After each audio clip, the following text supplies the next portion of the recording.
मंच पे मौजूद मेरे कैबिनेट के साथी दिल्ली के ट्रांसपोर्ट मिनिस्टर कैलाश गहलोत जी, मंच पे मौजूद सभी महानुभावगण, मेरे छोटे भाई पवन सरावत और यहाँ पे आज आए हुए सभी भाइयों बहनों, माताओं, बुजुर्गों, बच्चों, आप सब लोगों को मेरा नमस्कार, सबको मेरा प्रणाम। आज मैं अपने छोटे भाई पवन का सम्मान करने के लिए यहाँ पे आया हूँ, लेकिन यहाँ पे आके मेरी पुरानी यादें भी ताज़ा हो गई। अन्ना आंदोलन में इसी स्टेडियम के अंदर इसी स्टेडियम को जेल बनाया गया था और यहीं पे हमने 2 रातें काटी थी। तो मेरे को याद आ रहा था कि यहीं बैठ के हम क्रांतिकारी गीत गा रहे थे, यहीं बैठ के हमने रोटी खाई थी रात को। और फिर ऊपर वाले की कृपा हुई, आप लोगों का प्यार हुआ कि इतनी बड़ी जिम्मेदारी आप लोगों ने दे दी। सबसे पहले मैं पवन को बहुत बहुत बधाई देता हूं, उनके परिवार को बहुत बहुत बधाई देता हूं। इतना शानदार काम किया इन्होंने, दिल्ली का नाम रोशन किया, देश का नाम रोशन किया, आपके गांव का नाम रोशन किया। और दिल्ली का मुख्यमंत्री होने के नाते मेरा तो सीना चौड़ा हो गया। मैं उस दिन में 3-4 दिन पहले पवन जी मेरे घर आए थे, तब भी मैंने इनको बताया था, एक साधारण से परिवार से निकले हुए पवन ने इतना संघर्ष किया। अभी उनके कोच जिस तरह से बता रहे थे कि जिस तरह से मैट पे इन्होंने ट्रांजिशन करके और इतनी कम समय में इन्होंने तैयारी करके और ये मेडल जीता है। और इन्होंने कबड्डी केवल कबड्डी के मैदान में नहीं खेली, कबड्डी के मैदान के बाहर भी खेली। आप लोगों को सबको पता है कि किस तरह से खेल के बाद मेडल किसी और देश के लिए अनाउंस हो गया था, फिर इन्होंने सबसे ज्यादा यही लड़ा था वहां पे उनसे, एशियन गेम वालों से, और भारत के लिए मेडल लेके आया। तो एक बार जोरदार ताली बजा दीजिए। वो जो संघर्ष है वो दिखाई देता है कि बात केवल खेल की नहीं है, जिंदगी में भी आगे कहीं अन्याय भी होगा तो हमारा पवन आगे मिलेगा, वो आपको न्याय दिलाएगा। वो कभी केवल कबड्डी के मैदान में कबड्डी नहीं खेलेगा।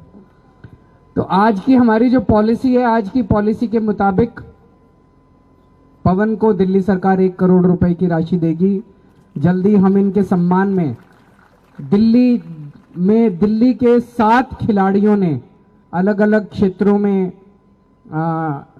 एशियन गेम्स में पदक जीते हैं, उन सभी के सम्मान में एक साथ एक कार्यक्रम जल्दी करेंगे। उसमें पवन भाई को लगभग 1 करोड़ रुपए की राशि मिलेगी। अभी बताया गया कि हरियाणा की इतनी है, फलानी की इतनी है, आप चिंता ना करो, थोड़ा सा टाइम दो, आपको ऐसी पॉलिसी बना के दूंगा कि सारे हरियाणा वाले भी फिर कहेंगे कि दिल्ली की इतनी है। मुझे बेहद खुशी है, यहाँ पे अपने गांव देहात से लगभग 20-25 कबड्डी के खिलाड़ी ऐसे हैं, मेरे को बताया गया, जो कि देश के राष्ट्र के लेवल पे भारत के लिए खेल चुके हैं, अंतर्राष्ट्रीय लेवल पे खेल चुके हैं। और 5 अर्जुन अवार्डी हैं, एक कैर से है, 2 निजामपुर गांव से है, एक बांकनेर से है, एक जोंती से है। दिल्ली सरकार की देखो, जब आदमी जीत जाता है ना, मेडल ले आता है, तो सारे कोई कुछ इनाम देता है, कोई कुछ इनाम देता है, कोई कुछ इनाम देता है। असली समस्या तो तब होती है जीतने के वक्त, जो खेलने के वक्त जो संघर्ष कर रहा होता है खिलाड़ी, मेडल जीतने के पहले, तब बहुत कम सरकारें हैं जब उसकी मदद करने के लिए आती है, जो भी सतपाल जी भी कह रहे थे।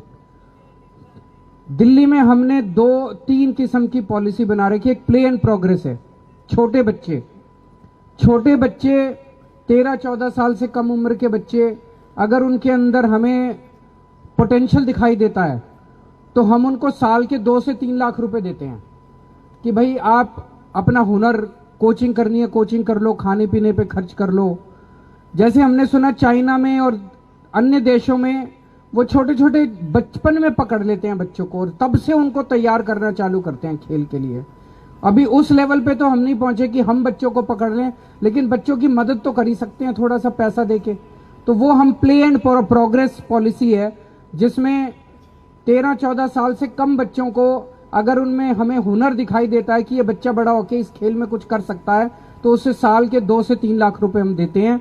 और वो एक बोर्ड है, वो तय करता है उस बच्चे का वो एग्जामिनेशन करके। फिर मिशन एक्सीलेंस है। मिशन एक्सीलेंस में आप भी थे? नहीं, अच्छा।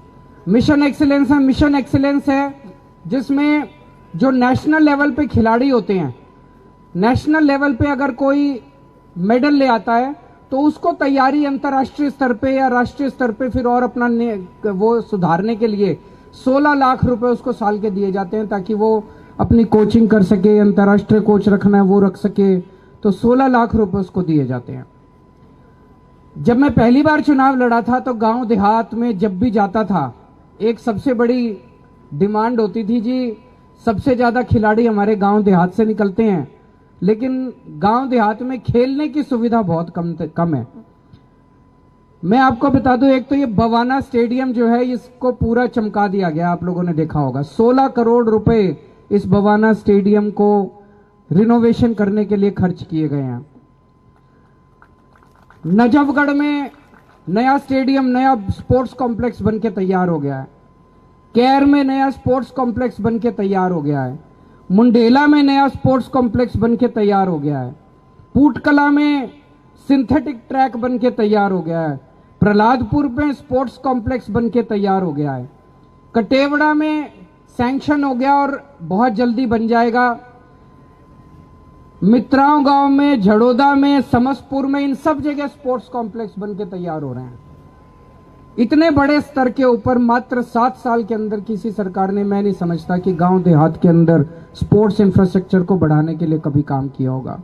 और अभी और भी बहुत सारी प्लानिंग है आपके गांव देहात में स्पोर्ट्स को बढ़ावा देने के लिए। इसके अलावा गांव देहात की जो समस्याएं हैं उस पे मैं 2 शब्द करना चाहूंगा। हम देखते हैं कि काफी सारे गांव ऐसे हैं जो कच्ची कॉलोनियों में तब्दील हो गए हैं। एक साथ कच्ची कॉलोनियों की दिल्ली के अंदर हमारी सरकार बनने के पहले बहुत बुरा हाल था। न सड़कें थी, न पानी था, न सीवर थे, कुछ भी नहीं था। एक साथ हमने पिछले 3 साल में, मैंने कहा एक साथ बजट लगा दो। और आपको जान के, आपकी जानकारी के लिए बता दूं, जब हमारी सरकार बनी दिल्ली में लगभग 1800 कच्ची कॉलोनियां हैं। 1800 में से मात्र 850 कॉलोनियों, 884 कॉलोनियों के अंदर पानी की व्यवस्था थी। हमारी सरकार बनने के बाद सारी कॉलोनियों में पानी की व्यवस्था कर दी हम लोगों ने, सारी कच्ची कॉलोनियों में। सीवर की केवल 230 कॉलोनियों में सीवर की व्यवस्था थी, 750 कॉलोनियों में कर दी और 1 साल के अंदर बजट पास कर दिया। सारी कॉलोनियों के अंदर सीवर की व्यवस्था हो जाएगी। मात्र 262 कॉलोनियों के अंदर सड़कें बनी हुई थी, 850 कॉलोनियों के अंदर सड़कें बनवा दी। 1 साल के अंदर बाकी सारी कॉलोनियों में सड़कें बन जाएंगी। इसी तरह से अपने 360 गांव जो हैं, अब मैं इसके ऊपर काम कर रहा हूं, मैंने अधिकारियों को आदेश दिया, हम एस्टीमेट बना रहे हैं। सारे 360 गांव के एक साथ जितनी सड़कों की कमी है, पानी की पाइपलाइन की कमी है, सीवर की पाइपलाइन की कमी है और पानी की निकासी, ये चारों चीजें एक साथ अगले बजट में सारे 360 गांव के लिए सैंक्शन कर देंगे। एक साथ काम शुरू हो जाएगा। आपकी जो टूटी सड़कें हैं, आपके टूटे सीवर हैं, पानी की पाइपलाइन है, ये सारे काम एक साथ करा देंगे। जब मैं यहां आ रहा था मेरे को बताया गया एक कंझावला से कराला और पूट की सड़क बहुत खराब है, इसको भी ठीक करा देंगे।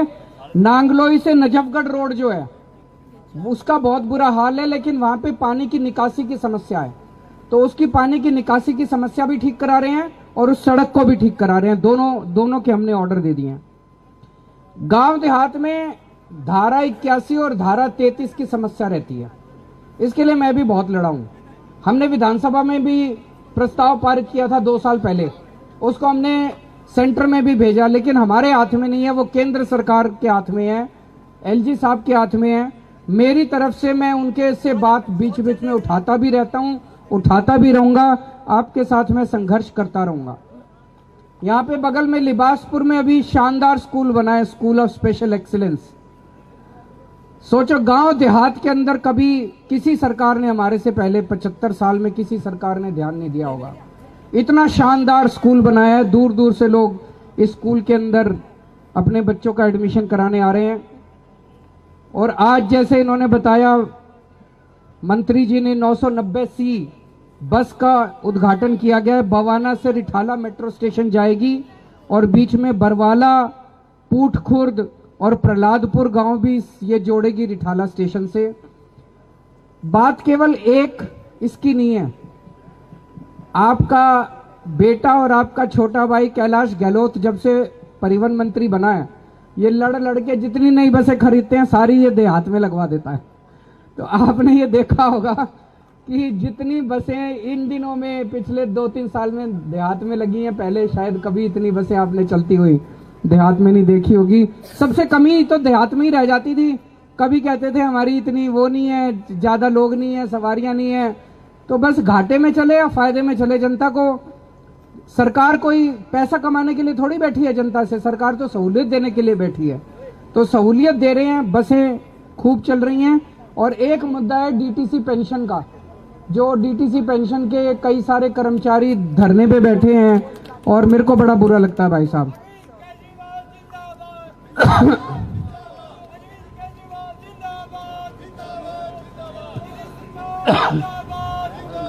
डीटीसी पेंशन के मेरे को बड़ा बुरा लगता है। रिटायरमेंट के बाद बुढ़ापे में इतना बुजुर्ग होके आप लोगों को धरने प्रदर्शन करने पड़ रहे हैं। जब हमारी सरकार बनी थी, डीटीसी पेंशन की बहुत ज्यादा समस्या थी। कहते थे कि पहले डीटीसी वाले अपना एक फंड बनाओ, उस फंड के ब्याज से डीटीसी की पेंशन दी जाएगी। अब सेवेंथ पे कमीशन भी हमने लागू किया था आप लोगों के साथ ही, है कि नहीं है? हमने एरियर भी दिलवाए थे आपके सारे।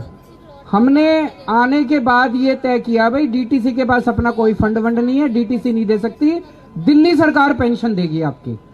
तो 2014 से, तब से 15 से जब से हमारी सरकार बनी, तब से दिल्ली सरकार आपकी पेंशन देती आ रही है। टाइम पे पेंशन मिला करती थी। 1 साल से समस्या हो रही है कि नहीं है? 1 साल से समस्या हो रही है। आज मौका नहीं है, मैं राजनीति भी नहीं करना चाहता, आज मैं मेरे भाई के लिए आया हूं, लेकिन 1 साल से ही क्यों समस्या हो रही है, सोचने के लिए बात है। तो कुछ ना कुछ तो है, गड़बड़ है। मैं पर्सनली लगा हुआ हूं, आपको यकीन, पिछले हफ्ते में एलजी साहब से भी मिलके आया। मैंने कहा जी ये ठीक नहीं है, डीटीसी पेंशन रोकना ठीक नहीं है किसी की भी, और लड़ाई झगड़े जितने हम कर लेंगे, लेकिन तो एलजी साहब को भी मैंने मना लिया, एलजी साहब मान गए हैं। मैं पर्सनली लगा हुआ हूं, फाइल मैंने मंगा ली है, मैं बहुत जल्दी आपकी सारी पेंशन रिलीज कराऊंगा, आप चिंता ना करो। आपने आज मेरे को यहाँ पे बुलाया, मान सम्मान दिया इतना, इसके लिए बहुत बहुत शुक्रिया। और मैं भगवान से प्रार्थना करता हूँ मेरा भाई खूब आगे चमके, खूब आगे जाए, खूब तरक्की करे, देश का नाम रोशन करे और दुनिया के सारे रिकॉर्ड तोड़ के आए। बहुत बहुत शुक्रिया। सर, सीएम साहब 1 सेकंड लूंगा आपकी। इतनी अच्छी अच्छी घोषणाएं की हैं, एक बार जोरदार